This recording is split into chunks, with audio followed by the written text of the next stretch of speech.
Hi, I'm Bill Arnold. Thank you for listening to this podcast. There are many more podcasts available at myfaithradio.com. Your support makes this possible. Thank you.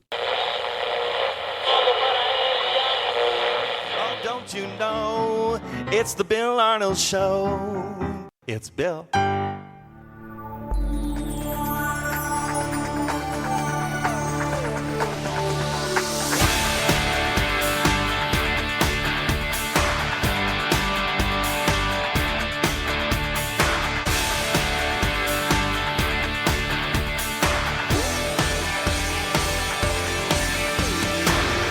And a warm welcome to the Bill Arnold Show. So glad to have my friend Todd Mulliken here in studio.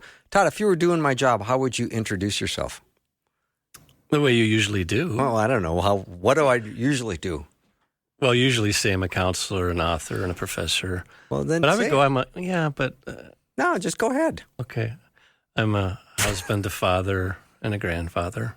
Yeah, as of last week. Yeah, so Congratulations. Thank you. So that came out. I just wanted to talk about that, Yeah. Well, I figured you wanted to talk about that. So you're an author, you're a professor, you're a counselor. Yes, sir. And you have a website. I do have a website. What is that website? It's toddmulliken.com. How do you spell Mulliken? Mulliken versus GAN or KIN or other ways that people spell it. And what was the inspiration to name that as your website? Well, I'm not a very creative person. Yeah. So it didn't take very long. Were there any other options? Or just really, toddmulliken.com? There really wasn't. And I kind of wanted people to know, where's the web? Okay. You wanted people to find you. Yes. Does that make sense? It does. You're kind of the draw. I didn't want to at toddmulliken.com, aren't you? Yeah. And you're current with the payments on it? I am. Okay. So if somebody went, they would actually find. I think they would. It would open. Okay. And wouldn't be a broken link or something? No, it hasn't been hacked in like 2 years. Oh, good. Yes. Good. So we're grateful. Well, I'm looking forward to talking about managing anxiety with confidence. That's your topic that you sent me, and I'm frankly quite anxious about it. Okay. Well, it is the most popular or most common and popular thing we talk about in the mental health world these days. Is anxiety. Yeah, and it is the most common mental health issue in the world right now, believe it or not. The World Health Organization talked about 28% lifetime prevalence, meaning that there's a 28% likelihood at some point in a person's life they will have an anxiety issue. So 28% of the world. So it's more common than depression, ADHD, any of the other mental health disorders we have. So I just think as believers, it's good to be cognizant and aware of anxiety. Our Lord said, be not afraid more than anything else. So he knows that it's common to struggle with it. Mm-hmm. I personally believe he doesn't say, be not afraid. He says, hey, be not afraid. So how do we understand it and utilize kind of his love for us in managing that, but also how do we walk alongside others who struggle with that? Yeah. Is that nature or nurture? What is that? Yeah, it's both and. Usually it's a complex interaction between the two. Mm-hmm. So if we have 3 kiddos and one of the parents has a worry gene and a vulnerability to it and maybe didn't have it treated, so it's loud still versus makes sense versus dealt with, one and half of those kids will kind of wear that and be more vulnerable to greater vulnerabilities to worry. The other 1.5 won't as much. So the genetics matters, but then the environment matters too. So if the parent has kind of understood their own anxiety and is regulating that and sees that in 1.5 of their kiddos, it helps quiet some of the vulnerabilities that are there genetically for that kid. And then life experiences matter too, Bill. So it's kind of a complex interaction between the two throughout somebody's story is what we believe. Mm-hmm. Todd Mulliken is my guest. You can learn more about him at toddmulliken.com. That's Mulliken. You're good. I am good, aren't I? Yeah. I mean, I was panicked thinking, is there 1 L or 2 L's? That's always where I freeze. Yes, there is 2 L's, but thanks for saying 1. So, well, I figured you would correct me if I was wrong, and then you didn't, so it's your fault. I like to avoid conflict. If nobody gets to your website. It's fine. It's okay. Yeah. It's not a great website, but that's another topic for another time. Mulliken, toddmulliken.com. All right, let's get back to managing anxiety with confidence. As we are all doing our best to manage our anxiety, talk about the confidence piece that's kicking in, because for many, the anxiety doesn't have confidence. No, it's more of a fear or a worry or Yes. anxiety. Maybe just to say what it is, it's the four most common symptoms of anxiety are excessive worry.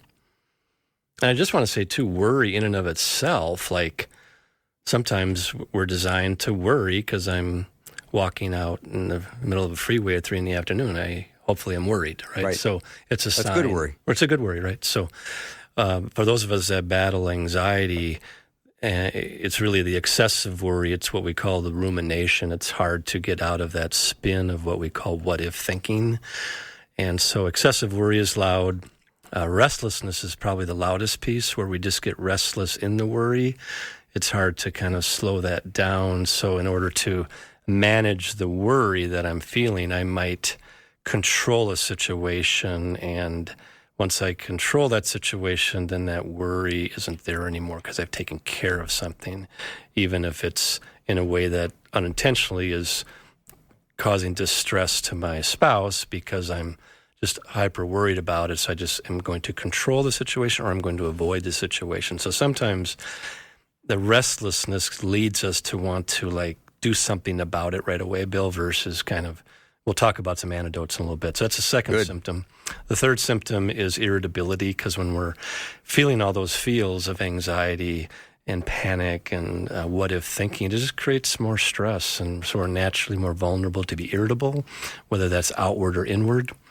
And then the last one is we feel keyed up and on edge. So those are the four primary symptoms of anxiety at its loudest. Yeah, if I want to manage my anxiety better, might it be wise for me not to talk about what is creating so much anxiety in me?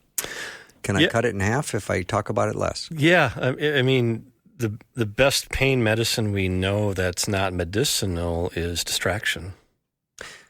Well, distraction like I'm not addressing it or dealing with it, or distracting because it's part of what's going on with me, but I'm not focusing on it? Yeah, I mean, great distinction, Bill, right? So I don't know if it's a great distinction. Well, I mean, the point is I just had left knee surgery a while ago, so if all I did the day or two after my left knee replacement surgery is think about my left knee all day, I'm probably going to have a bad day. Probably, yeah. So I'm not avoiding the pain, I'm just distracting. I'm well aware of my issue. Makes sense? So I think it's a both and. We don't want to live in denial of the fact that I'm really ruminating a lot, and God, please help me with that. We want to deal with that. But in the spirit of rumination, we also want to say, hey, that's been a half an hour. I get to redirect and think about something else and give my mind and body a break. Mm-hmm. But if I repeat it over and over, I promise, Todd, I'm going to be irritable. Correct. Because that's just what it's going to wire me to do is be irritable. Right. So it's okay to redirect. That's the beauty of anxiety, though, Bill, really is that when we redirect it into other areas of our story, because there's a lot of, if you will, energy with anxiety, if that makes sense. There's a lot of activity with it. So whereas with depression, our energy is depleted, and it's we have to do energy producing things to get us out of that episode of depression typically at some point. Whereas with anxiety, it's really much more about how do we slow it down and redirect it over time is a way to help treat the what ifs that get so loud. Mm-hmm. I feel like I want to do a 5-person survey, Wyatt. I am always on board I know for that. you are. I mean, help me construct this, because I just had this idea as we're talking. I wonder where people are with their anxiety. Are they a 1 or are they a 10 today? On a scale of 1 to 10 right now in this moment. Yes. 1 is low, 10 is high. 1 is low, 10 is high. Where are you in this anxiety? And because we want to help you deal with anxiety with confidence. And that's the topic of our discussion today with Todd Mulliken. So if you would be kind enough to just text your number over to 877-933-2484, and 1 would be very little anxiety, 10 would be high anxiety. And you can be anonymous. We're not sharing names or anything like that. So that encourages you. Just know we're not sharing this information or anything like that. Anonymous and confidential, just so you know.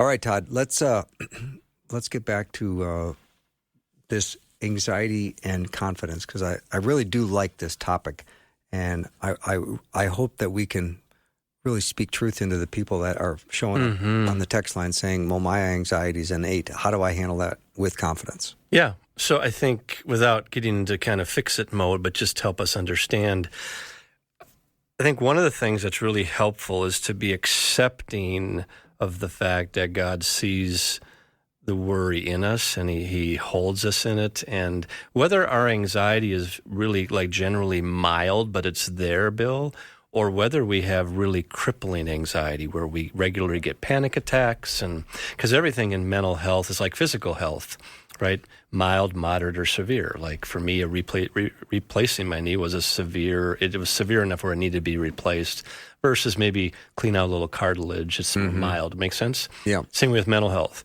Some people have an anxiety condition where they just, they have maybe one of those 4 symptoms that kind of get after them a little bit, but otherwise it's pretty quiet. Other people, it's a 4. All 4 symptoms are there loud all the time. So we want to really have space to understand the differences in mild, moderate, severe in terms of how we treat it. But in general, I want to talk about some defensive strategies and then some offensive strategies. Yeah, I like it. So the defensive strategies are, anxiety is there. I'm worried about this issue. I'm a parent, and I'm worried about my kiddo at school and what's happening to him or her and how I'm dealing with that. And my mind is ruminative. I'm just thinking over and over and over again about it. So what usually happens with anxiety, first, Bill, it hits you physically. So we get a physical feeling. Our heart races. We get sweaty palms. We can have a little bit of panic feels. So we feel things physically. We can have muscle tension.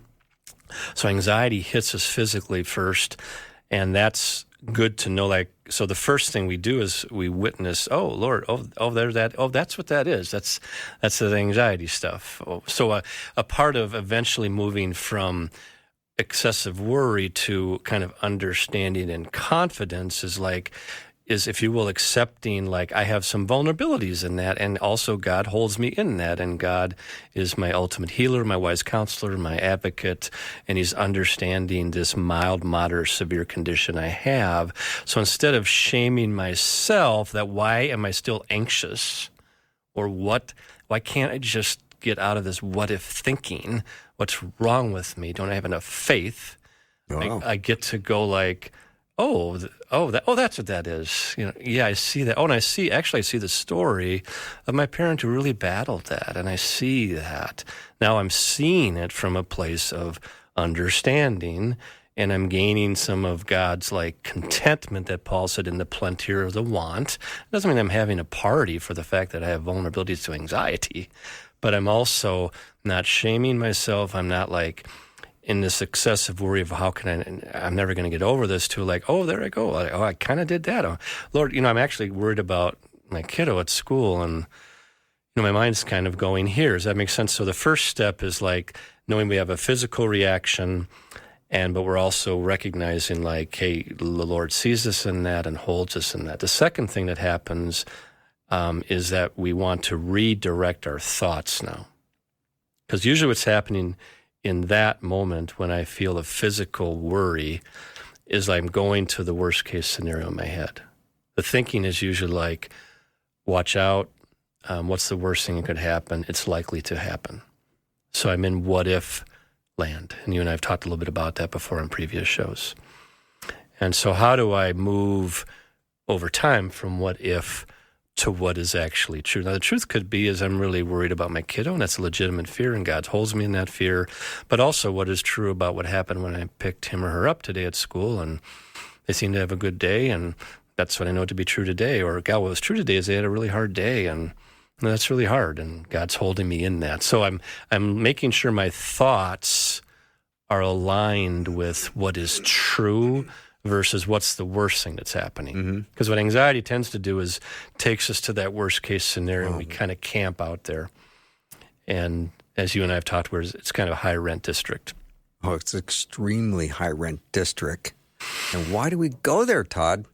Yeah, it's just a part of the ruminative nature of, it's actually some level, it's kind of a self-protection thing that God has designed within us, like we're protecting ourselves from it. But also what happens is when the worry gets excessive, it's easy then to kind of lose grip on what is actually true, right? And that's why what is true could still be bad news. Like if your house is on fire, you call the fire department.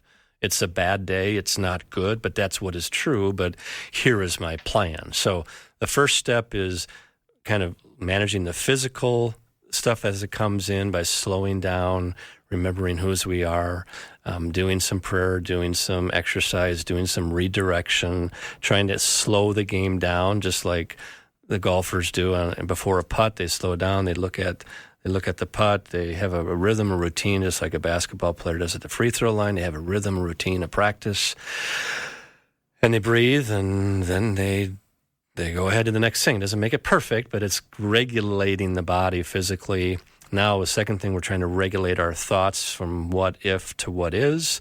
Then the third step is now I'm going to try to make a decision by proceeding mindfully. I'm meeting my kid where they're at from off the bus, like I'm just walking alongside them. I'm not putting my worry on them. I always say be honest with your kids, but don't put something on your kids. So I'm trying to make a decision then that's from a place of wisdom versus worry. Todd Mulliken is my guest. We're going to continue talking about managing your anxiety with confidence. If you have a question for Todd, you can text it over, 877-933-2484.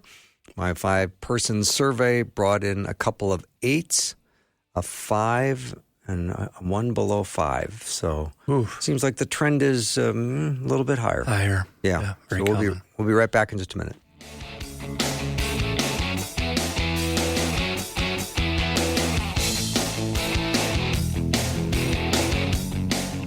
It is my deepest desire that you take the very first step of faith by placing your faith and trust in Jesus Christ.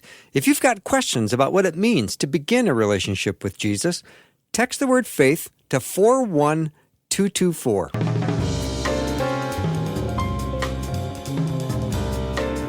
I have Todd Mulliken sitting across the studio from me. He's a counselor, he's a professor, he's an author. He does kind of a lot of things so well. And today we're talking about how to manage your anxiety with confidence. And that's our topic today. If you have a question for Todd, you can text it over 877-933-2484. All right, Todd, let's pick up. Yeah, so we've covered the 3 defensive strategies that are happening. They are, again? We are trying to manage our physical symptoms of anxiety. Okay.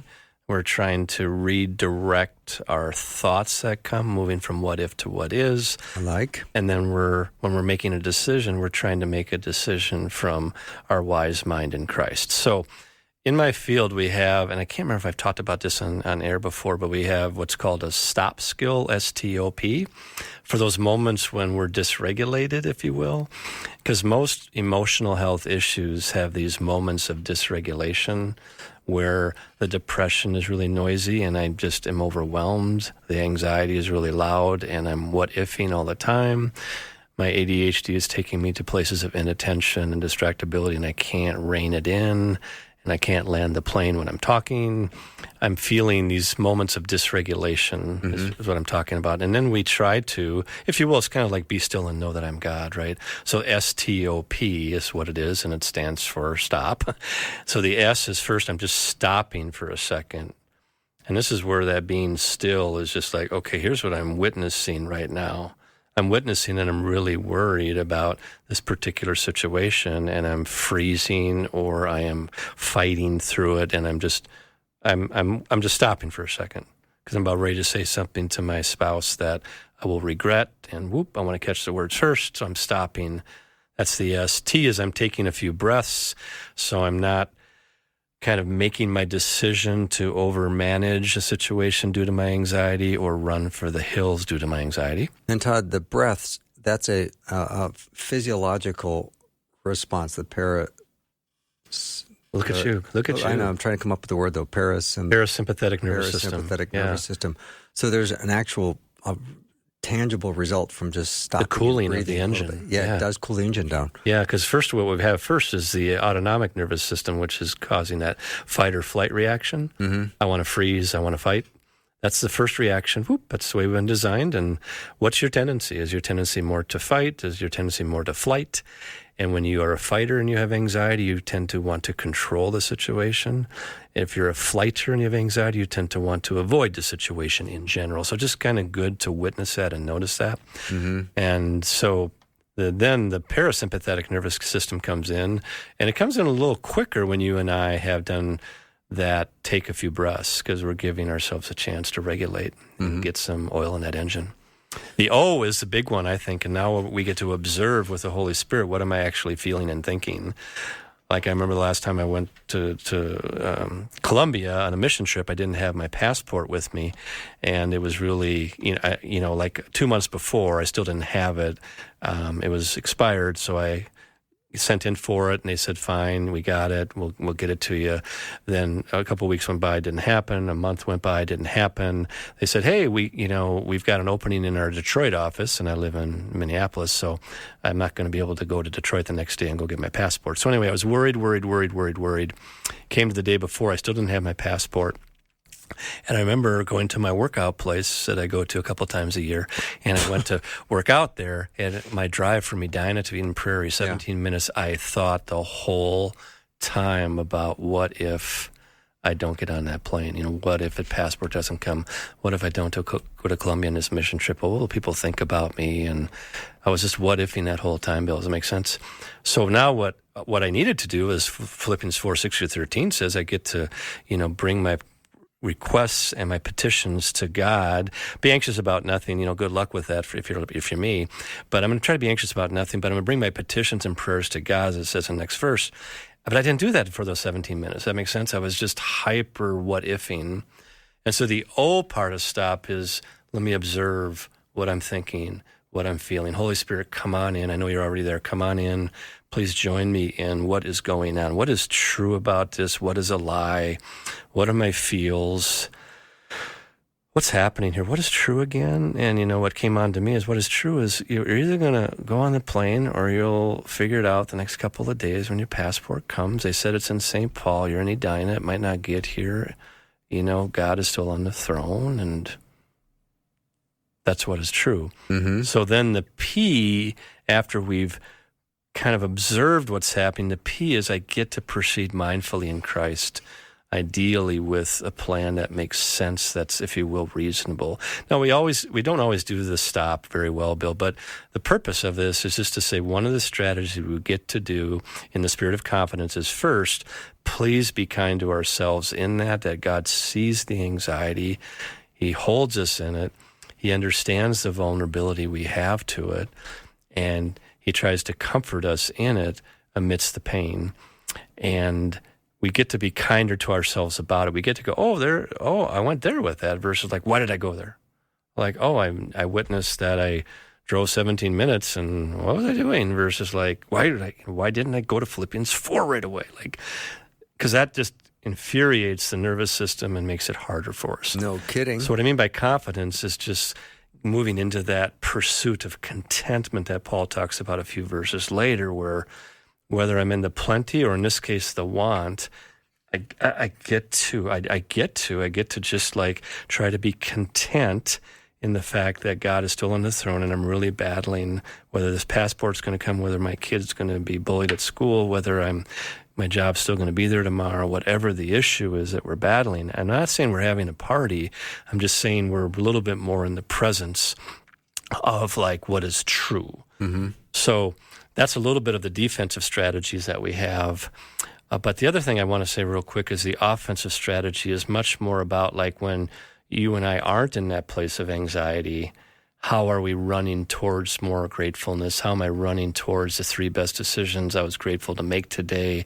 How am I like working on that side of the street and building that spiritual bank account with the Father about like, here's what is true about how you've made me in your image, and thank you. Because one of the things that happens for those of us with anxiety is we really have I wear a perfectionism T-shirt all the time. I just want to be perfect. Mm-hmm. I wasn't perfect. I didn't do it. I'm not worthy. all those battles that come in with the anxious mind. So the offensive strategies help us like gain some new runways in our pathways, some runways there that the Lord can help us use about the pursuit of gratefulness, the pursuit of thankfulness. Again, the scriptures don't say be thankful for all things. It says be thankful in all things. Mm-hmm. So we're not like, being thankful for things that are horrific and, egregious and that we're grieving over. We're grieving, right? So, but we're thankful in all things, meaning like I get to be thankful for what is happening and what's next in the plan I have with this anxiety I'm feeling. So the offensive strategies, Bill, are much more running towards light, energy-producing things, the gratefulness of the day, what is true about the three best things versus ruminating on the one bad thing only. I want to make a plan for the one bad thing with God's help and stop and breathe and look, but I also want to run towards light about what is true and good. All right, you've given me a lot to chew on here, Todd. Let me go back to the Columbia missions trip. You probably told a lot of people that you were going, and then you don't have an updated passport. Don't you think that if you had to report to people that I ended up not going, would you include the detail that I never had a valid passport, or would you leave that out? Well, as old as I am, I one of the things I've learned early in my life is the beauty of being self-deprecating. Okay. Right. That you and I need to be comfortable enough with ourselves. I'm sound like I'm gloating. Sorry. But I think the worst thing I can do is avoid giving people the thought of who am I? Now I'm giving power to what they might think of me versus I forgot my, I was expired for 4 years and been on a mission trip for 14 years. And I'm going to, Okay, that'd be a little embarrassing, but it could be embarrassing. And embarrassment being embarrassed is actually a scared feeling. It's in the scared feelings part. So it's okay to be embarrassed. It's okay to feel scared. It's okay to wonder, if I say this, what are people going to think? That's really normative. Mm-hmm. But it actually kind of gives power to, because I don't know about you, but if somebody told me they forgot their passport and they just go, oh, I can't believe I forgot my passport, I'd feel thanks for your humility. I get that, but this is a critical piece of traveling internationally. And if you've dropped this ball, what other balls have you dropped? Well, there's plenty of balls, right? Yeah. Welcome to my life. But I think that's a part of the relief of anxiety is just being much more kind to self and seeing myself as God sees me. What was I doing? I went 17 minutes without, what's obsessing about that. And so you either go man, I'm a horrible human for not knowing Philippians 4:6-13 and practicing it right there versus oh yeah, that's why I go to church. I mess up and I still need a savior. I still need to draw from Philippians 4:6-13. I get to do that the next time I do that. Yeah. So the key is, how do we put the brakes on this feeling we have that I might not have an updated passport, I might not be going on the missions trip, and then still be okay? Yeah. That's tough, isn't it? Well, ideally, again, it's that, I'm not trying to sound like the answer man, but the contentment hopefully outweighs the feeling of embarrassment. The contentment is I really messed that up. Okay. Welcome. I missed the mark on that. And that's, again, a part of what we're doing in therapy now is instead of going, well, why am I still anxious? Versus I was anxious. That's interesting. God, let me draw from you as a God of all comfort, or let me, if it's really crippling anxiety, I can't get on a plane without an elephant sitting on my chest. It feels then I may need to see my doc, and God provides healing through medicinal options for people that have severe panic attacks, right? So whatever it is, we utilize our faith as a way to provide comfort amidst this, as you said so beautifully, the feelings of inadequacy and what are other people going to think about me. Mm-hmm. Interesting comment you made about embarrassment is a fear. I don't know if I've ever connected those dots. Yeah, I didn't expect it to be on the scared feelings, but it is. Scared feelings. It's there with it's there with anxiety, inadequacy, insignificance, rejection. Those are all scared feelings. And so when I'm embarrassed, I'm actually feeling inadequate and less than, and that's okay. It's not why am I feeling like that? It's I'm feeling like that, and I'm scared, and that's when we get to know we're held and accepted and approved. And that could add, Todd, another layer of anxiety to the layer you're already working with. Correct. And that's what anxiety typically does. It piles on, right? Yeah. So Oh, very interesting. If you have a question or comment for Todd Mulliken, who's my in-studio guest right now, you can text it over 877-933-2484. We're talking about managing anxiety with confidence. We'll be right back.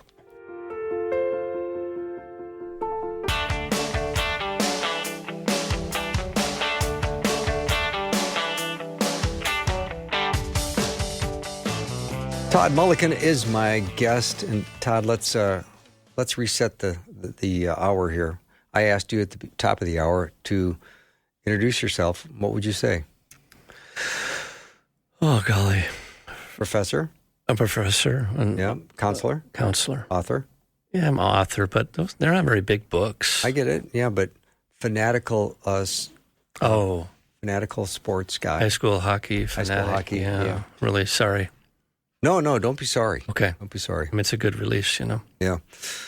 All right. Here's a question. I struggle with anxiety quite a bit, and I have 2 small children at home.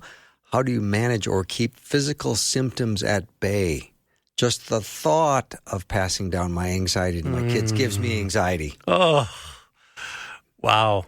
Well, I want to really say that it's amazing that this person is aware of their anxiety, because when you are aware is, when we're talking about feelings, aware is a powerful feeling. Mm-hmm. And I'm aware that I struggle with that. And so the first thing that's going to happen is just a truckload of empathy and compassion for his kiddos. And he will not judge them for their anxiety. It might be a she. Sorry. It might be a she. Sorry. Yeah, it might not really it'll help them as a parent walk alongside their kiddo, and they'll have compassion and empathy for the anxiety that their children have, versus when it's untreated and not acknowledged, then oftentimes it's taken out on the kids unintentionally. Yeah. So that's huge. And even as this person battles the anxiety and the physical symptoms, they are recognizing the battle. So if their kiddos battle that, they'll be able to walk alongside and understand that. So keeping them at bay is really much more about having rhythms and routines and practices that help us slow down and remember what is true and do that stop skill and do the redirect. And it doesn't mean they go away, but it usually helps quiet them a little bit. And also having a plan of what's happening that day and moving our energy over and our thoughts over to what is true about the day. So it's a lot of redirection as well as slowing down. But as there's self-acceptance of that also takes away the pressure of I can't fix this. It's more hey, I understand I have some of this struggle, like Paul talked about a thorn, so I have a little bit of that struggle, but I'm aware of it and I'm trying to figure out ways to deal with it, right? So there's more self-compassion about the struggle. But I just want to validate, because research says over and over and over and over and over again, those 2 kiddos that have a vulnerability to it will have a quieter vulnerability to it as the parent who has that struggle is aware of it and is treating it for themselves as best as they can in Christ. It's amazing how that will quiet the children, because otherwise it's taken out on the kids and it's really loud and hard. It's less of a mystery, huh? It really is. Mm-hmm. And now it's out in the open, and we get to know that that's what's going on, and God holds us in it.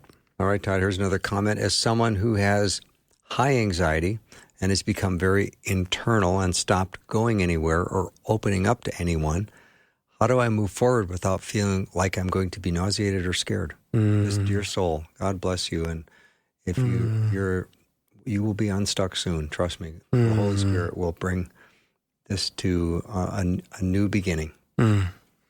Yeah. Again, the thought there, what we believe strongly about is picking a spot that feels a little bit uncomfortable, but also a little bit, safe? the safest spot to start. And then it's a little bit what we call exposure therapy. We don't have to rush into it and fix it tomorrow, but we witness. It's that stop skill pill where I'm witnessing that. I'm just shutting down a lot of areas. I'm just really witnessing that. And then there ends up being kind of comfort in that. And so this person's wise enough to kind of go, golly, really, it's hard, it's overwhelming. And so we just kind of pick a safe spot that might be a place to start and gently expose ourselves a little bit to that situation in a way that feels safe and provides a little bit of a first step. And again, it really depends on the severity of their condition, if that makes sense. Like if it's physiologically overwhelming and they have deep panic feelings, and just as I had some medicine for my knee, they would need some medicine maybe to quiet some of that. If it's not as loud as that, but it feels really difficult, it is sometimes that first step of a move towards a little bit, and sometimes with a trusted friend, or if you have a trusted friend. If you do, and if you don't, you don't, right? If you don't, you don't. But right. if you don't have someone and they can almost be the advocate in the situation, and you're a little bit in the wings and you're getting, trying to get your feet wet in that situation, that would be a good way to do it, wouldn't it? Big time. But if you don't have the friend, that would be tough too. So hard. Yeah. And that's why I believe I hope it sounds okay, but I just think, for myself at least, like if I have for me, I have some ADHD vulnerabilities and anxiety vulnerabilities, and when I just mention that to somebody, oh, hey, thanks for sharing. I'm not like on the street corner telling everybody, but to a trusted friend or something. That's where I learned about it from you. You were on a street corner telling people about it. Well, it was tough. I had a hard time starting my business. Well, I know. At least you cleaned that part of your life up. That's good. Oh my goodness. So yeah, I think still with mental health, we're still a little bit like, oh, I don't want to talk about that. But again, we don't have to get a megaphone out, but I talk about physical health. Of course, me and my buddies were all in our 60s. Like we just had a golf event. We talked about our physical health. I said, we got to put a stop on this we get to talk about our health for half an hour. That's it. Or less. Or less, right? Yeah. But you know what I mean? We're really comfortable talking about our physical health. So I just hope as believers, I know for me, am I getting comfortable in appropriate context, Bill, right? Of just, hey, how'd your day go? Yeah, gal, it was a good day. I was really worried about this situation, but other than that, it's been a great day. And, oh, you're worried? Yeah, I struggle with anxiety sometimes. And, hey, thanks for sharing. Okay, now it's out in the open. So I'm just saying, I think in general, it's okay to do that like we do with our physical health. Yeah, I like your title of dealing with anxiety with confidence. Yeah, because with God's help, we're mastering it versus it mastering us, which doesn't mean it goes away. Right. It means, but we see it now. We see what is true. And I love what that person said about the almost kind of phobic condition that happens, because that's really a common thing that happens with anxiety is our world can get very, very small, or we get really, really controlling of it. So I really appreciated that comment. And sometimes it's those small little steps of exposure that take the edge off a little bit. Managing anxiety, Todd, feels like a lot of work. Yeah. But I guess that's what life is sometimes, isn't it? It's like that's the reality. We all have it, and we have to figure out ways to manage it. And I'm not acting like I know what I'm talking about, because clearly I have my own anxieties, and I don't manage them well. Yeah. All the time. Yeah, and that's partially why you and I we have our dependencies on, the Lord of the universe. It's going, I see that, I get it, I see you in that, and part of me is going, well, let's fix that tomorrow. And then it's hard. Yeah. And sometimes it's a generational thing that's there where, my dad had bad knees, I got bad knees. It's hard. So one of my parents had some struggles with anxiety. Yeah, I do, but that's where what is true is like we get to gain contentment and confidence with it versus be defined by it, which doesn't mean it goes away. It just means the goal is like symptom management versus symptom elimination, right? It's managing, the symptoms we have, right? Physically or emotionally, with God's help, with God's design. And each type of symptom vulnerability we have, there's certain ways to kind of treat it with God's help. So with anxiety, I think a lot of it is the redirecting into what is true and good and what we're for, as well as creating plans for how to handle that tough situation that I'm thinking about at 2 a.m. Well, the truth is, I talk to my boss or my subordinate tomorrow at 3, and the truth is I can't do anything about it till then. So I think what I want to do is, here's the things I want to make sure I say. God, thanks for revealing that to me. That's what is true. Okay. Then maybe I can go back to sleep because I remember what the plan is. Yeah, I like that. So you have a plan. We have a plan, then we gain a little more confidence. And, hey, it's God's plan, not mine. But like, hey, God, thanks for joining me with that at 3 a.m. because I woke up and felt like I just had a dream about it. Like, woo, the anxiety's right there. Right. So, but that's normative. So when I'm confident about the anxiety, I realize, oh, there it is, versus like, oh my gosh, there it is. Right. Oh, there it is. So it's not like it's light, but it's more like a confidence that here's what we get to try to do to manage it with God's help, and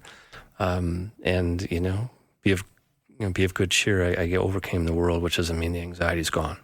And Todd, when you talked about those thoughts at 2 a.m, I always think of Psalm 94, verse 19, that says, "When anxiety was great within me, your consolation brought me joy."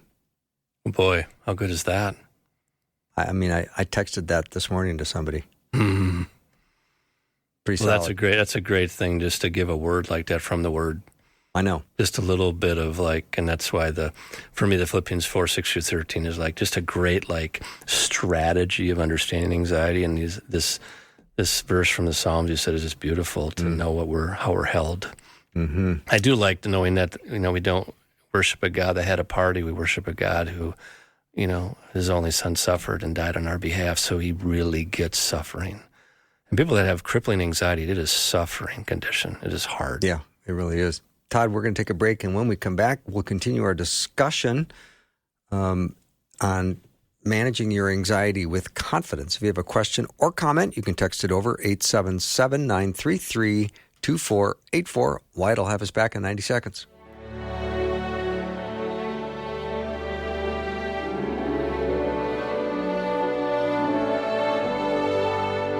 Psst, have you heard the news? Listening just got better with the new and improved Faith Radio app. No more restrictions, no more static, no more missing your favorite shows. Now, listen when you want, where you want, and share with everyone. When you need hope, encouragement, Jesus, it's right there on your phone. Text the word app to 877-933-2484 and follow the link or search Faith Radio Network in your app store. Todd Mulliken's my guest. We're talking about managing anxiety with confidence. And the verse that I just got asked about that verse, it is Psalm 94, verse 19. When anxiety was great within me, your consolation brought me joy. All right. Speaking of anxiety, and this is a little window into my world, I think this is something I have suffered with most of my life, and that's anticipatory grief. The thought of losing. And, that's like, what do you do with that? What's all that about? Yeah, so whether it's a grief that we experience at a young age, or whether it's as we have those feelings as we're aging and grief is coming, or whether we've experienced grief is not easy, right? Grief is hard. So when we've gone through a deep grief, again, our body has been through, if you will, kind of like a trauma. Does that make sense? Mm-hmm.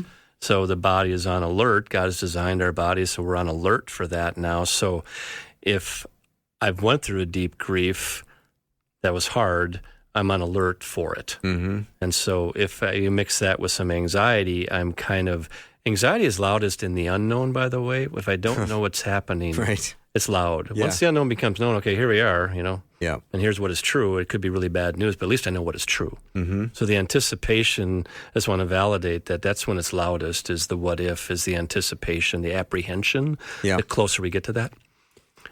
Yeah, so then some of us, Bill, with that grief response, will kind of fight it out and have more irritability and kind of be on edge and kind of that part of anxiety. Some of us will freeze and kind of withdraw and kind of I don't want to experience that again, so how do I get further away from that feel?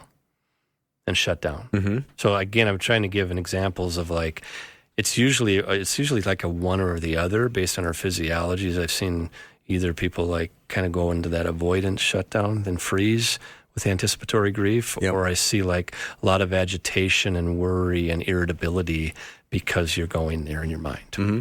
This is probably an example, maybe not a great one, but I read a story in the paper of a person with a much beloved dog, and she said, I already have this anticipatory grief of losing the dog. And her husband said, dog's 4, and the dog is as healthy as can be. And they often live to, 10 to 14.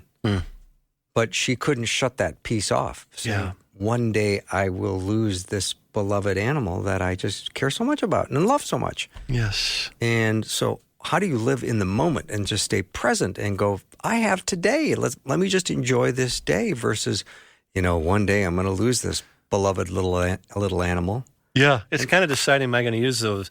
Am I going to kind of be defined by the defensive stuff? Am I going to be defined by the anxiety, which is the worry, the what if, the grief that's coming 10 years from now or, 2 years from now? Or am I going to, like I mentioned with the offensive strategies, I'm going to run towards light. I'm going to run towards the truth of what I have with this animal today. And each day is a gift, and let's go. It's not like an either or. Yeah. It's leaving space for the grief and just acknowledging, God, I went there with that. So it's not like what you talked about earlier, Bill. We don't want to avoid it, but we also don't want to be defined by it, right? So this person hopefully is just like, I'm witnessing that I'm just really sad today because eventually our dog will pass. And so ideally the spouse kind of validates, hey, I get that. But to then not let it go into ruminative kind of spin for too long. Let me reframe the scenario, Todd. Let's just say a loved one was diagnosed with something and the average life is 3 years with a certain disease. So you start to spend a lot of energy already anticipating something that may be happening in 3 years or not. People all day long that said you got 6 months to live, and that was 11 years ago. Truth. So I'm just saying, how do you stay focused and in the moment when you've got that thing hanging over your head? Yeah, that's good. Yeah. I think, again, it's a both and. It's acknowledging the grief that I'm feeling. So I don't want to wear your denial sweatshirt, but you also want to say, and thank you for acknowledging, thank you, Lord, for helping me realize it could be 3 years, it might not. I don't know what is true, but I am sad about that. And what do I get to do today to pursue, the beauty of that person's story and be present for them and to know like each day is a gift, and it could be a week, it could be 35 years, I have no idea. So it's kind of the both and, is acknowledging the pain and dealing with that a little bit, not going to the ruminative what if and then just staying there. And then, because a lot of in general with aging too, Bill, like the key with aging is learn how to regulate the losses that are there. And there are just some losses that happen. Yeah. So if it's a 3-year thing or a 13-year thing, the key is like acknowledging the pain that I'm feeling, letting God hold me in the pain while I'm also being present in the day and knowing what I get to do to walk alongside this person who I love, who is, is potentially has an illness that could take their story. Mm-hmm. And it could take some physical and mental toll if you're living in that zip code where you've got fatigue or insomnia and you can't concentrate because you do have kind of an obsession. Yeah. And it's painful, and it can be... Well, your stress hormones are going, what's going on? Oh, right. Yeah. I forgot about the cortisol and the stress hormones. Thanks, they're working. For bringing that up, Todd. Well, just working hard, so we get to say to him, hey, bud, love you, With 2 minutes left. With 2 minutes in to the go. show. Yeah, what were you thinking? So we get to go to the stress hormones. Hey, I'm doing the best I can with the Lord. I got your back. Sorry you're working overtime today, but the point is like we get to redirect. We do. We get to do that. But it's normal to have those worries and that what if stuff. It's just very normative about anxiety. That's why when we pursue it with confidence, we go, oh yeah, there it is, and here are my choices. And boy, I just want to ruminate. Yeah. Well, I gave myself 20 minutes. Let me go over here now. Well, I like the fact that you talked about acknowledging your feelings and maybe just being able to accept those emotions without judging yourself. Yes. And just give yourself some grace and realize, we all have stuff. Yeah. And we can approach it in confidence because God always shows up. Absolutely. Yeah. And we get to do that. Yeah. All right. I think that is all the time we have, Todd. So Bill, thanks for having me. Yeah, no, it's nice. And thanks for the beverage you bring. Yes.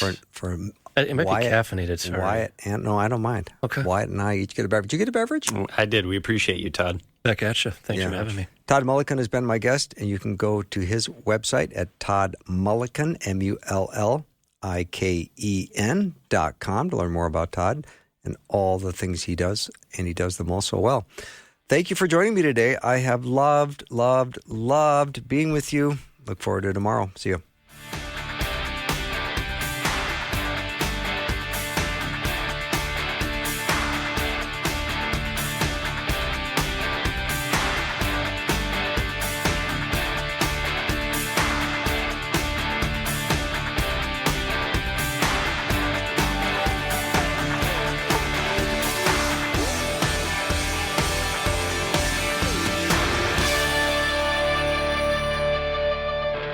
Thanks for listening. Programming like this is made available through your support. Information available at myfaithradio.com. I said, Mommy, I don't want to be tall anymore. Kathy hated being tall, and Ebenezer was living as a woman in the quiet mountains of Vermont when God said something unexpected. God was starting to reveal that I was a man. But how is that possible? Find out on the latest episode of the Wow God Stories podcast. Hear how God rescued 4 people from gender confusion. Wow God Stories, wherever you get your podcasts, and at myfaithpodcasts.com.